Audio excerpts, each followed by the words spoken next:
Ab'emikwano neera ba Mukasa Joseph Yugi tubabuuzaako nti musibye mutya katusubire nti muli bulungi olunaku lubakeredde nga lwa mukisa nate tubebaza abakusobodde okukola emirimu egy'enjawulo abalwazizza katusebe Mukama Katonda abakwatizeeko mu buzibu obwe mulimu n'abafiiriddwa kyannaku nnyo naye tukimanyi bulungi nnyo nti Mukama yagera ate era yajjawo tetulina kyakkola ezo zinteekateeka za Mukama ne mubayibuli bagamba nti ekikula kimala nekifa so tujja gumiramu eyo embeera.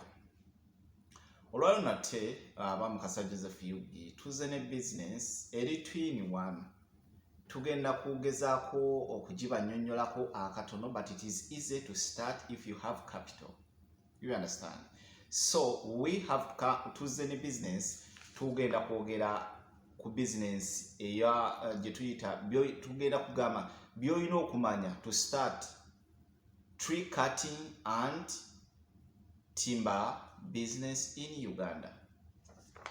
So all in all bino bye tusomye tugamba nti okusala emiti then n'okufunamu embaawo ba n'okutunda embaawo naye most tetugenda mu kutunda tugenda kulaga nti bwe tuba tuyingidde mu cutting okusala emiti zino embaawo buliti katugambe n'ogenda n'ogula kalitunsi kirundu n'ogenda n'ogula several types of woods then pine waliwo gye bayita emisizi. People in construction, you understand this.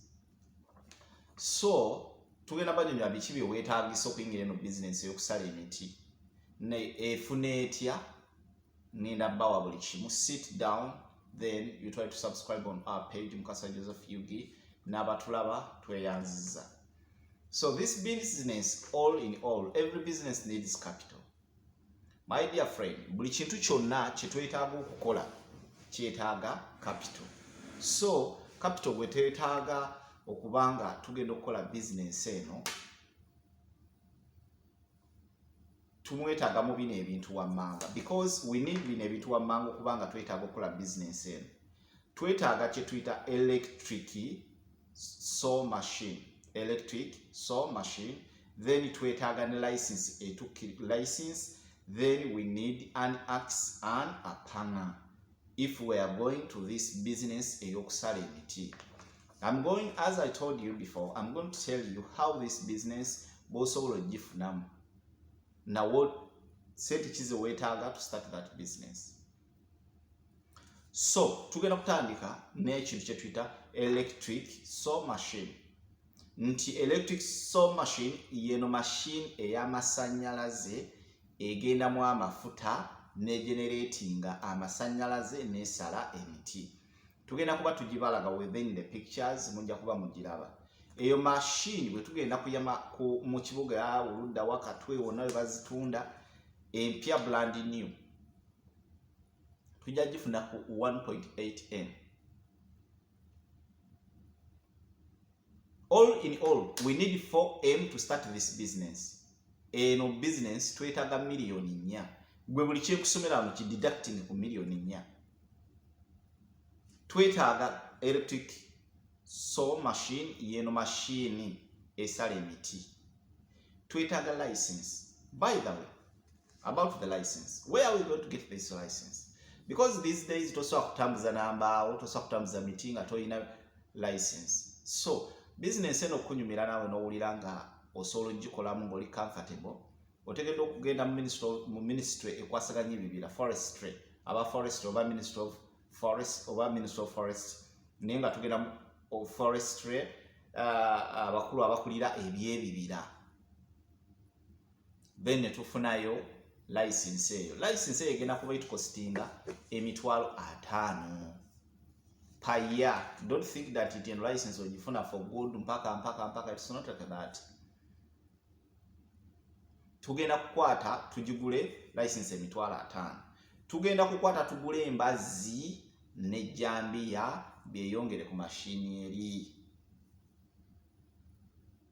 Eno business etegeerwa bagezi bw'oba tuli mugezi gireke.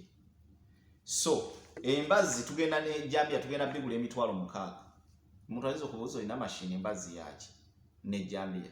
embaze ne ekuyamba okukiriyalinga bu small bushes wano ng'ogenda mu kibira kuba emiti tugijja mu bibira ebibira biba bisakaatidde ejjambiya egenda etema n'ofuna passes whereby gye bagenda okusitulira egyo emiti okugireeta ku ground.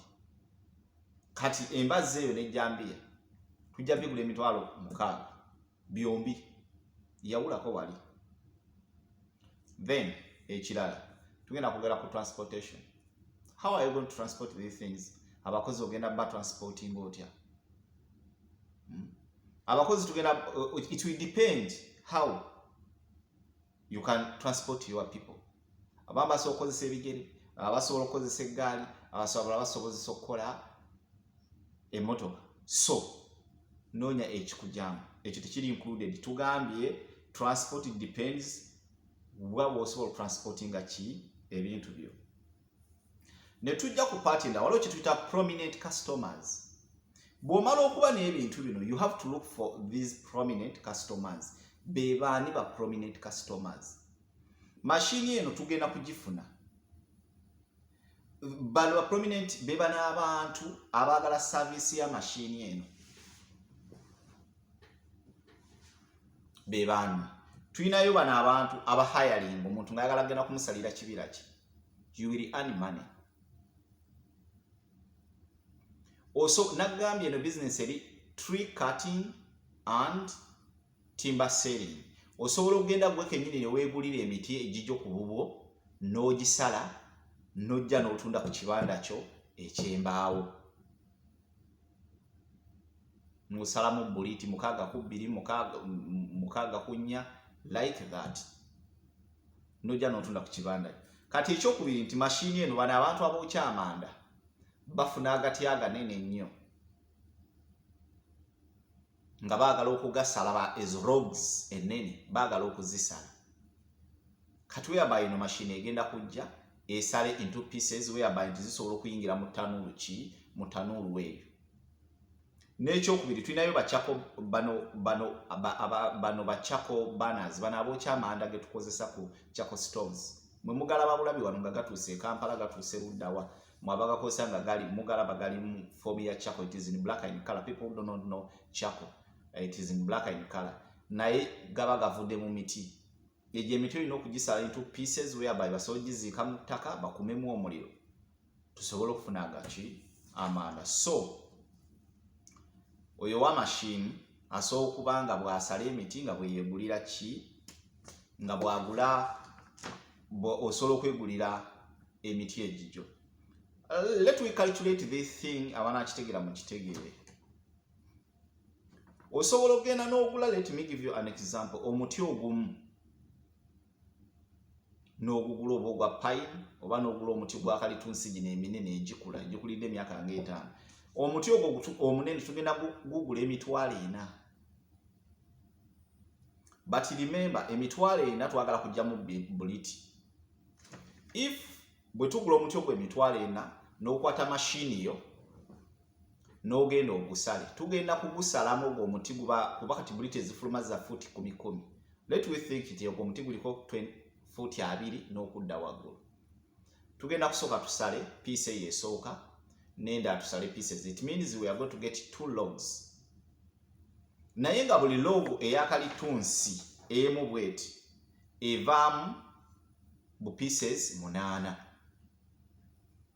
Log emu eyo bwevaamu pieces 8, then it means if you multiply ne log endala muti gwa kalitunsi gwoguze, I'm giving you an example, gwoguze emitwalo gwojjemu, it means nti omuti gumu tugenda kugujjamu pieces 16 eza buliti 62. Buli piece ya buliti eya 62 bagitunda $15,500. Bw'okwata 15,500 ebyo n'okubisamu 16 pieces ogenda kufunamu emitwalo 8,8. Sorry, ogenda kufunamu emitwalo 8,800. Kati kujja n'ogamba nti omuti ogwo gubaako ne ze tuyita offcuts, waliwo bye tuyita amafaafa oba amakooko, ne bano abantu abafumba bafunako emiti. Kati wali nti offcuts ezo ze tuggyeko zonna tuzibalidde emitwalo 8. Bwe tukwata off cut season tuzibalidde emitwalo 8 ne tujja ne tugamba nti emitwalo 8 bw'ojja n'ogattako emitwalo 4 giba emitwalo 12,800 ng'oguze omuti gumu emitwalo emeka. Nkwadde for example omuti gumu tugujje pieces 16 eza buliti, buli piece tugitunda 15,500. It means muva mu emitwalo 8,800 in 16 pieces mu muti ogumu gwe tuguze emitwalo emeka 4. Let me give you an example. Nti bwe tuddira ne tubala fuel ne oil agenda mu kali ka machine akamasanyaza akasala tumubalira omutwalo.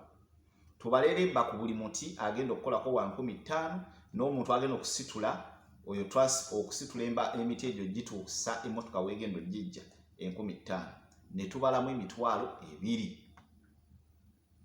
If it is emitwalo 2 kati ddira oleete the cost of the tree. Omuti tuba tuguguze emitwalo 4. Ojje the cost of tree tuba tuguguze emitwalo 4. Ojje oleete emitwalo gino emitwalo 4 n'ebiri gye emitwalo 6. Katugenda gamba the profit minus inputting capital ng'osaze omuti ogwo ogumu. Profit twalabye nga wonna tuggyemu emitwalo 12,800 with off cuts malfafa biki ne tuba tuggyemu emitwalo 12,800 yawulako emitwalo 6 MQ. Bwe twawulako emitwalo tusigazayo emitwalo 6,800. What if nga kwolwo oguze emiti 10 n'ogisala kano kawulirize n'osala tubalire omuti gumu tugufunyeko emitwalo 6,800. Bwe tujjako byonna bye tukozesezza tusigazayo emitwalo 6,800. Bwe twawulako emitwalo 6 kugina emitwalo 12,800 bwe twawulako 6 tusigaza 8,800. If 8,800 tuba tusigaza emitwalo 6,800. Kwata ng'oguze emitwalo oguze emiti gyo 10 n'ogisalamu buliti z'ogenda okutwala ku mulimu z'ogenda okutwala ku kibanda kyo ng'oguze emiti 10 oba wano mu kusala ofiisi z'emitwalo 68. Then n'otwala ku kibanda then awo price zeeyo ne zikyuka kuba oba ogenda kubanga okola n'otwala ku kibanda kyo. So I'm advising people who abali affordable kubanga basobola okugula ka machine kano. Osobola okukagula ng'ogula emiti gyo ne weesalya n'otwala ku kibanda kyo. This business is profitable because in Uganda every day bazimba buli lunaku. Buza abaana b'e Saudi bazimba. Ezo beams ze mulaba siba bazizimbisa wood. Emiti kwe balinnya wood kuba tefuna kubeera ffe nnyo advanced nti tukozesa byuma. So I'm advising people who have not yet subscribed on my YouTube Mukasa Joseph Yugi, try to visit my page, like it, comment. So business woba owulira ojjagala, you can contact me on my email. You check there, my email is there. So soon I'm ngenda kuteekako enamba y'essimu whereby you can contact me. So tubaagala nnyo muwuliriza ayagala okukimunnyonnyola obulungi, contact me, I will tell you how this business is profitable. Egyo emiti gye mulaba mu Ndeeba temulowooza nti gituuka butuusa oba gisimba ne gikula. They just buy them ne bagisala. So nkugamba nti osogulako amashini ako miliyoni 4 n'omuti gumu n'ofuna ssente. Kati bw'oba oguze emiti mingi, how much do you get in the profit? Mbaagala nnyo Mukama bankuumire. Abatalina kusubscribe nga try to subscribe. I'm Mukasa Joseph Yugi. You can find me on Facebook, TikTok, then on my YouTube channel Mukasa Joseph Yugi. I love you. God bless you.